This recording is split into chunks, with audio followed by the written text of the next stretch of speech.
एक ऐसा केस जो इतना ज़्यादा उलझा हुआ है, इतने सारे दाव पेच हैं, इतने सारे फेरबदल हैं, जिसने पुलिस वालों को चक्कर पे चक्कर तो कटवाए ही साथ कोर्ट जजेस की भी रातों की नींद उड़ा कर रख दी। आम जनता से लेकर स्टेट के सीएम तक सबको इन्वॉल्व होना पड़ा सिर्फ और सिर्फ इस केस को सुलझाने के लिए। आमतौर पर जब कोई क्राइम होता है तो सबसे पहले पुलिस सबूत यानी एविडेंसेस जुटाती है, लेकिन इस केस में सबूत ढूंढना इतना मुश्किल हो रहा था मानो जैसे कोयले की खदान में हीरा ढूंढना हो। लेकिन फिर बाद में एक के बाद एक सबूत, चाहे फिर वो सीसीटीवी फुटेजेस हों, वायरल ऑडियो क्लिप हो, पड़ोसियों के बयान हो, चैट्स हों, पोस्टमार्टम रिपोर्ट्स आदि हों, उन सब ने जो खुलासा किया वो इतना ज़्यादा चौंकाने वाला है कि जिसने भी सुना उसकी रूह तक कांप उठी। और इस केस में आपको ये भी पता चलेगा कि आज के डेट में पैसे और पावर का इस्तेमाल किस हद तक किया जा सकता है किसी की ज़िंदगी बर्बाद करने में और सबूतों को मिटाने के लिए।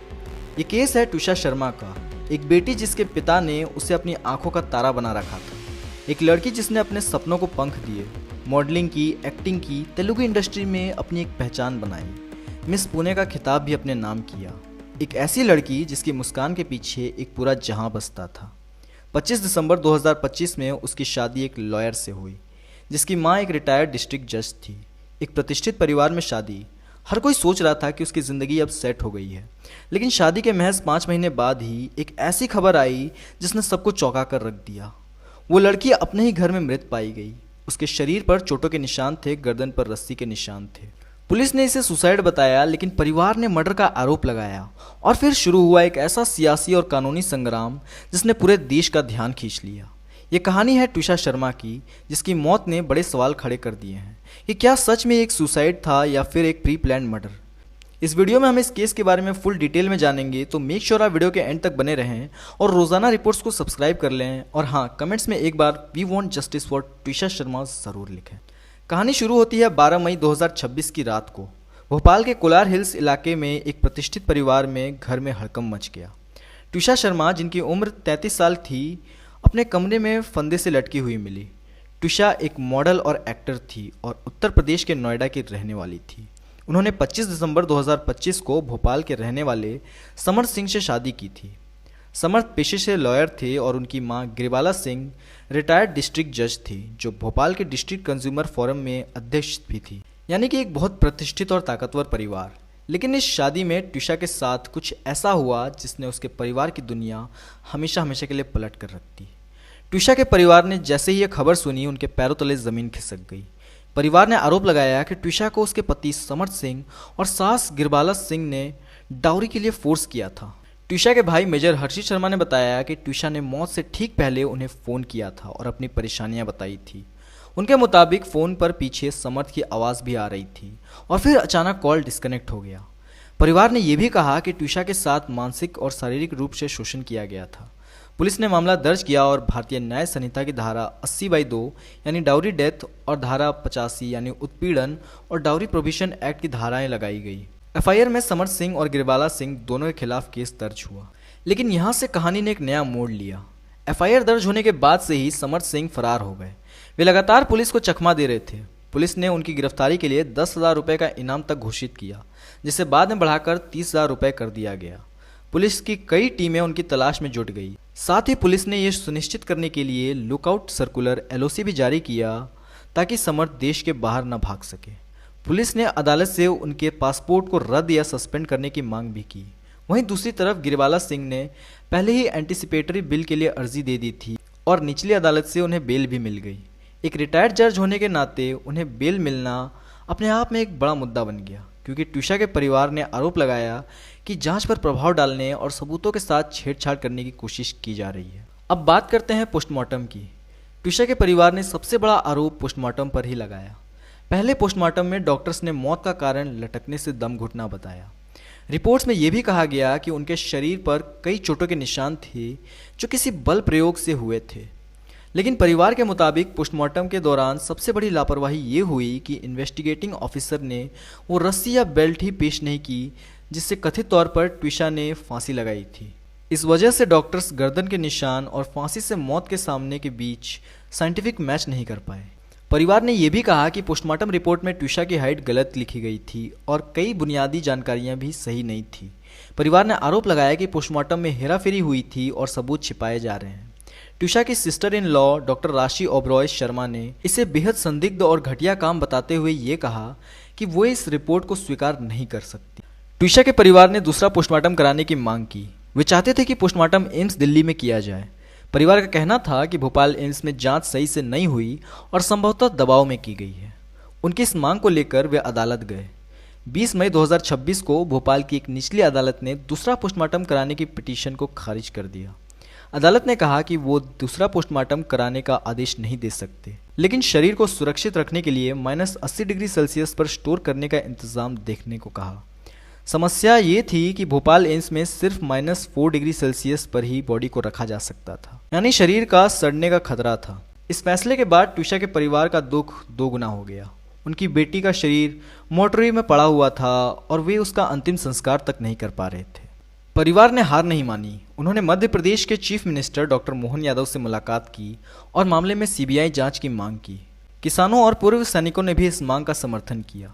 आखिरकार 21 मई 2026 को मध्य प्रदेश के सरकार ने इस केस की जांच सीबीआई को ट्रांसफर करने का फैसला किया। होम डिवीजन ने नोटिफिकेशन जारी कर कहा कि वे इस केस की जांच के लिए सीबीआई को अपनी शक्तियां इस्तेमाल करने की अनुमति देती है। ट्यूशा के परिवार ने इस फैसले को उम्मीद की किरण बताया। उनके भाई मेजर हर्षित शर्मा ने कहा, ये निष्पक्ष जांच की दिशा में पहला कदम है। मामले में एक और बड़ा मोड़ तब आया जब मध्य प्रदेश हाईकोर्ट ने ट्यूशा के दूसरे पोस्टमार्टम का आदेश दे दिया। 22 मई 2026 को हाईकोर्ट ने कहा कि चूंकि ट्यूशा की मौत शादी के 6 महीने के अंदर हुई है, इसलिए सारे शक दूर करने के लिए दूसरा पोस्टमार्टम कराया जाना चाहिए। कोर्ट ने एम्स दिल्ली के डायरेक्टर को एक मेडिकल एग्जामिनेशन टीम भोपाल भेजने का निर्देश दिया ताकि दूसरा पोस्टमार्टम भोपाल एम्स में किया जा सके। कोर्ट ने यह भी सुनिश्चित किया कि टीम जल्द से जल्द आए और राज्य सरकार इसके लिए स्पेशल फ्लाइट का इंतजाम करे। इस आदेश के बाद ट्यूशा के परिवार ने राहत की सांस ली। अब उम्मीद जाग रही थी कि सच्चाई सामने आएगी। इसी दिन हाईकोर्ट ने गिरिबाला सिंह को 25 मई तक कोर्ट में पेश होने का आदेश दिया। कोर्ट ने उनकी एंटीसिपेटरी बेल को चुनौती देने वाली पिटीशंस पर नोटिस जारी किया। राज्य सरकार ने भी गिरिबाला सिंह को बेल की चुनौती दी थी, यह कहते हुए कि जांच में वह सहयोग नहीं कर रही थी और उन्होंने अपने प्रभाव का इस्तेमाल किया था।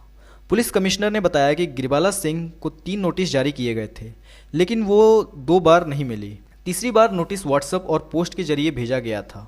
पुलिस ने यह भी कहा कि अगर वो सहयोग नहीं करती तो उनकी बेल को रद्द कराने के लिए अदालत का दरवाजा खटखटाया जाएगा। अब बात करते हैं उस वायरल ऑडियो क्लिप की जिसने पूरे मामले को और भी ज़्यादा सनसनीखेज बना दिया। सोशल मीडिया पर एक ऑडियो क्लिप वायरल हुई जिसमें ट्यूशा के भाई मेजर हर्षित शर्मा और उनकी सास गिरिबाला सिंह के बीच बातचीत हो रही थी।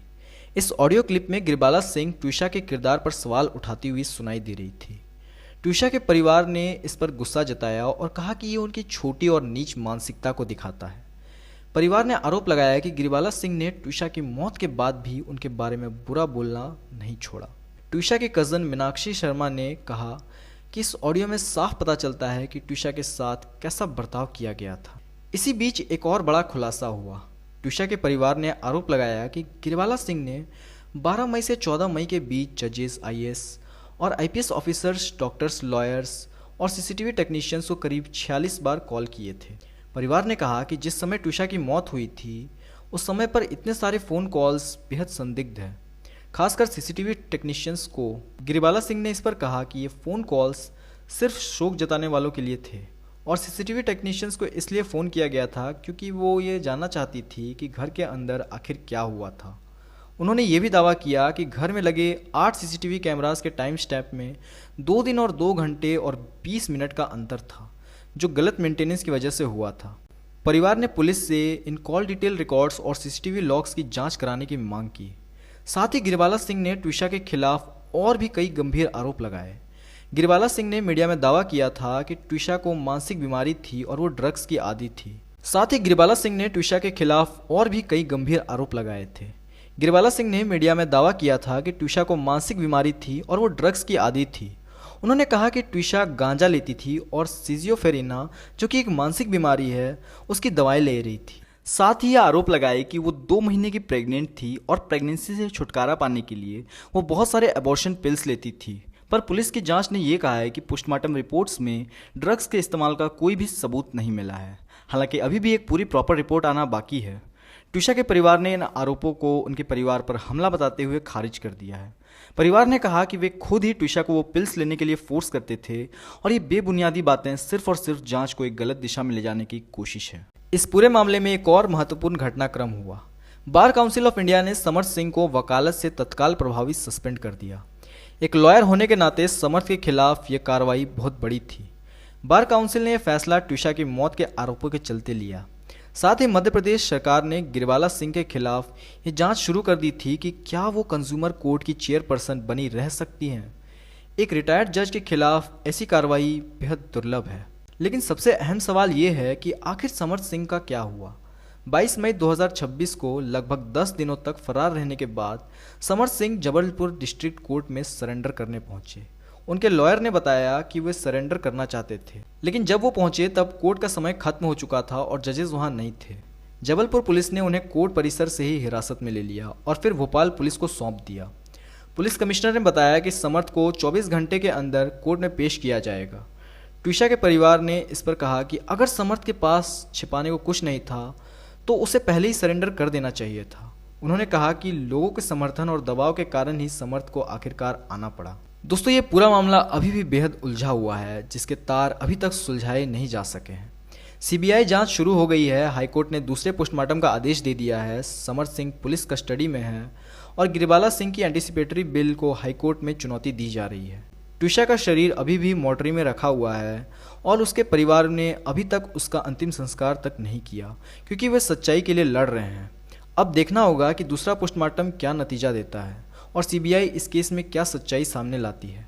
क्या ट्विशा की मौत एक साधारण सुसाइड थी या फिर इसमें कोई कॉन्स्पिरेसी थी? क्या सच में एक रिटायर्ड जज और उनके बेटे का इस केस पर प्रभाव था? ये वो सवाल हैं जिनके जवाब अभी भी आने बाकी हैं। खैर दोस्तों, अगर इन फ्यूचर इस केस से रिलेटेड कोई और भी अपडेट्स सामने निकल कर आते हैं तो मैं उस पर वीडियो बनाकर आप सब तक ज़रूर पहुंचाऊंगा। आपका इस मामले में क्या कुछ कहना है? इस मामले में समर्थ सिंह और गिरवाला सिंह को दोषी ठहराया जाना चाहिए? क्या पोस्टमार्टम में गड़बड़ी की गई है? हमें कमेंट सेक्शन में ज़रूर बताइएगा। और हाँ, ऐसी ही और सच्ची घटनाओं और दिल दहला देने वाली कहानियों के लिए हमारे चैनल रोज़ाना रिपोर्ट्स को सब्सक्राइब करना मत भूलिएगा। तब तक के लिए अपना ध्यान रखिएगा। बाय बाय, जय हिंद।